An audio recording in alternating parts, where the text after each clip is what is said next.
الحمد لله رب العالمين والصلاة والسلام على رسوله الكريم محمد أشرف الأنبياء وأفضل المرسلين وعلى آله وأصحابه وأزواجه وذرياته وأهل بيته أجمعين ومن تبعهم بإحسان إلى يوم الدين وبعد. بزرگوں، دوستو، ملت اسلامیہ کے نوجوانوں، اسلامی ماؤں اور بہنوں، اللہ رب العالمین نے سورہ نور میں ایک آیت نازل کی ہے، ان الذین یحبون ان تشیع الفاحشۃ فی الذین آمنوا لهم عذاب علیم فی الدنیا والآخرہ واللہ یعلم وانتم لا تعلمون. دنیا کی ساری قوموں کو تہوار دیا گیا ہے، فیسٹیول ساری قومیں مناتی ہیں. ہمیں اور آپ کو اللہ رب العالمین نے عید الفطر اور عید الاضحیٰ کی شکل میں صرف دو تہوار دیے ہیں اور وہ ایسے تہوار جن میں اللہ کی بڑائی اور کبریائی کے ساتھ ہمیں خوشی اور مسرت کا اظہار کرنا ہے.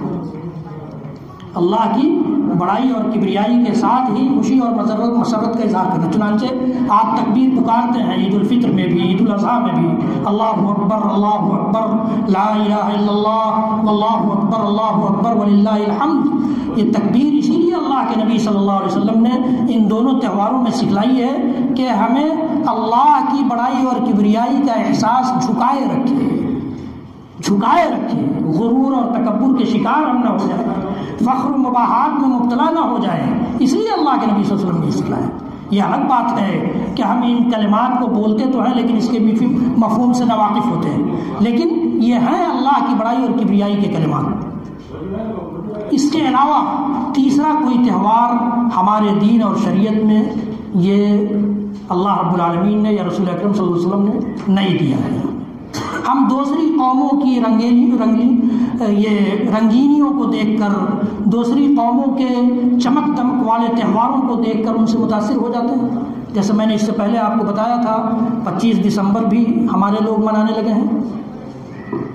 میں نے بتایا تھا آپ کو کسی گوپال گنج میں مسلمانوں نے اتنا کیک خریدا، آپ کو بتایا تھا. 1 جنوری سے پہلے بھی میں نے آپ کو تنبیہ کی تھی. میرا کام صرف تنبیہ کرنا ہے، بتانا ہے. ہر آدمی آزاد ہے. اس ملک میں کیسی آزادی ہے یہ تو نہیں پتا، لیکن اللہ رب العالمین کی طرف سے آزاد ہے. اللہ نے تو نبی کو کہا، میں نے پچھلے جمعے میں بھی کہا تھا کہ انک لست علیہم بمسیطر، آپ بھی ان پر داروغہ نہیں ہیں. تو میں کیا ہوں؟ میں تو کچھ بھی نہیں.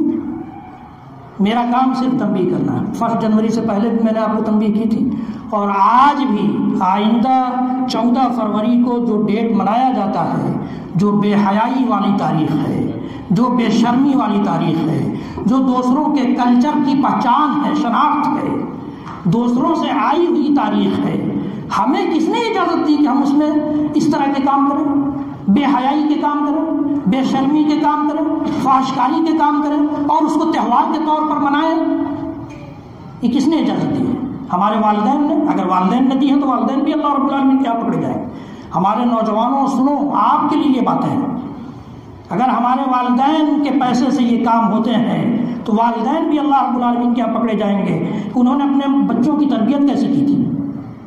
میں ایک حدیث صرف سناؤں گا اور اسی کی روشنی میں کچھ گفتگو کر کے بات ختم کروں گا. اللہ کے نبی صلی اللہ تعالی وسلم کے دور میں یہ صحیح حدیث ہے، مسند احمد بن حنبل کی روایت ہے. حضرت ابو امامہ رضی اللہ تعالیٰ عنہ اس حدیث کے راوی ہیں. کہتے ہیں کہ ایک نوجوان آیا اور اللہ کے رسول صلی اللہ علیہ وسلم سے درخواست کیا. اس نے آ کر بیٹھ گیا اور کہا کہ اذن لی بالزنا، اللہ کے رسول مجھے زنا کی اجازت دے دیجیے، ریپ کرنے کی اجازت دے دیجیے. اللہ کے نبی صلی اللہ علیہ وسلم کی مجلس میں کوئی آ کر اس قسم کی جرات کرے، بہت بڑی جرات ہے. صحابہ غصہ ہو گئے، غضبناک ہو گئے. کس طرح کی بات کر رہا ہے دربار نبوت میں، مجلس نبوت میں؟ اللہ کے رسول صلی اللہ علیہ وسلم نے فرمایا کہ نہیں، اسے ڈانٹو مت، اسے میرے قریب کر دو. اللہ کے نبی صلی اللہ علیہ وسلم نے کہا کہ اسے میرے قریب کرو. اللہ کے نبی صلی اللہ علیہ وسلم کی تربیت پر قربان جائیے، آپ کی تربیت کا انداز ہی نرالا ہے. ایک دیہاتی شخص آ کر مسجد میں پیشاب کرتا ہے اور صحابہ ان کو ڈانٹتے ہیں تو اللہ کے رسول نے کہا کہ نہیں مت ڈانٹو، اسے نہیں معلوم.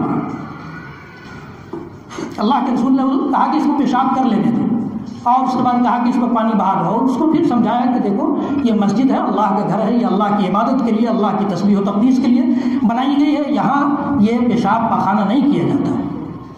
ایک صحابی نے نماز میں گفتگو کر لی، ان کے اگل بغل میں کھڑے لوگ کنکھیوں سے دیکھنے لگے اسے، نماز کے بعد اس کو ڈانٹنے لگے۔ اللہ کے رسول صلی اللہ علیہ وسلم جب نماز سے فارغ ہوئے کہا نہیں اس کو برا بھلا مت کرو، اس کو نہیں معلوم ہے، اور کہا کہ دیکھو نماز اللہ کی تکبیر کے لیے، اللہ کی بڑائی کے لیے، اللہ کی حمد و ثنا کے لیے، اس کی گفتگو کے لیے نہیں ہے۔ اس طرح سے سمجھایا۔ اسی طرح سے اس نوجوان کو بھی سمجھایا، اس کو اپنے قریب کیا اور پوچھا کہ یہ بتاؤ کہ اگر کوئی شخص تم سے یہ اجازت طلب کرے کہ تمہاری ماں کے ساتھ زنا کرنے کی تو تم اجازت دو گے؟ کہا کہ اللہ کے رسول کوئی اپنے ماں کے ساتھ زنا کرنے کی اجازت کیسے دے سکتا ہے؟ کہا کہ تو پھر کوئی دنیا کا انسان یہ نہیں چاہے گا کہ اس کی ماں کے ساتھ زنا ہو۔ پھر پوچھا کہ تمہاری بہن کے ساتھ کوئی زنا کاری کی اجازت طلب کرے تو تم اجازت دے دو گے؟ نوجوانوں غور سے سنیے، یہ قصہ نہیں ہے، یہ سبق سیکھنے کا طریقہ ہے۔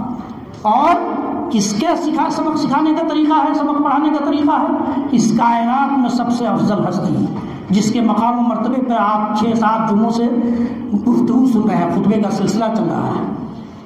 پوچھا کہ تمہاری بہن کے ساتھ اگر زنا کرنے کی کوئی اجازت طلب کرے تو تم اجازت دے دو گے؟ کہا کہ اللہ کے رسول کوئی نہیں دے سکتا ہے۔ تو کوئی نہیں دے سکتا تو پھر تم کیسے، جس کے ساتھ تم زناکاری کرو گے وہ بھی تو کسی کی بہن ہوگی۔ پھر کہا کہ تمہاری بیٹی کے ساتھ اگر کوئی زنا کرنے کی اجازت طلب کرے تو؟ کہا کہ اللہ کے رسول کبھی نہیں ہو سکتا یہ۔ کہا کہ اسی طرح سے دوسرے تم جس کے ساتھ زنا کرو گے وہ کسی کی بیٹی ہو سکتی ہے۔ تمہاری پھوپھی کے ساتھ کوئی زنا کرنے کی اجازت طلب کرے تو تم کیا کرو گے؟ کہا کہ کبھی نہیں دوں گا۔ کہا کہ پھر تم جس کے ساتھ زنا کرو گے ہو سکتا ہے وہ کسی کی پھوپھی بھی ہو۔ تمہاری خالہ کے ساتھ کوئی زنا کرنے کی اجازت مانگے تو؟ یہ حدیث کی بات ہے، یہ حدیث کی بات ہے۔ مسند احمد بن حنبل رحمۃ اللہ، یہ مسند احمد بن حنبل میں یہ حدیث موجود ہے، صحیح حدیث ہے۔ تو صحابی نے کہا کہ اللہ کے رسول یہ کیسے ہو سکتا ہے؟ اللہ کے نبی صلی اللہ علیہ وسلم نے فرمایا کہ پھر اسی طرح سے تم جس کے ساتھ بھی زنا کرو گے۔ آج 14 فروری کو ہم جس کے ساتھ بھی عشق رچائیں، جس کے ساتھ تماشا کریں، جس کے ساتھ بے حیائی کا ثبوت دیں، جس کے ساتھ بے شرمی کریں، فحشکاری کریں، یہ یاد رکھیے گا کہ وہ کسی کی بہن ہو سکتی ہے، کسی کی بیٹی ہو سکتی ہے، کسی کی پھوپھی ہو سکتی ہے، کسی کی خالہ ہو سکتی ہے۔ آپ کے پاس بھی بہن ہے، آپ کے پاس بھی بیٹی ہے، نہ آج نہیں ہے تو آئندہ ہوگی۔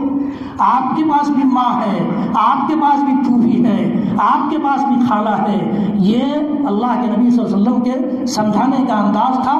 اس کے بعد اللہ کے نبی صلی اللہ علیہ وسلم نے اس نوجوان کے لیے دعا کی، اس نوجوان کے لیے دعا کی، اللہم اغفر لہ وطہر قلبہ وحسن فرجہ، کہ اللہ اس کی مغفرت فرما دے۔ اس کو نہیں معلوم تھا اس لیے اس نے ایسا سوچا یا ایسا ارادہ کیا، اور اس کے دل کو صاف کر دے۔ اللہ ہمارے نوجوانوں کے دلوں کو بھی صاف کر دے۔ بڑی تباہی کی طرف بڑھ رہی ہے ہماری نوجوان نسل۔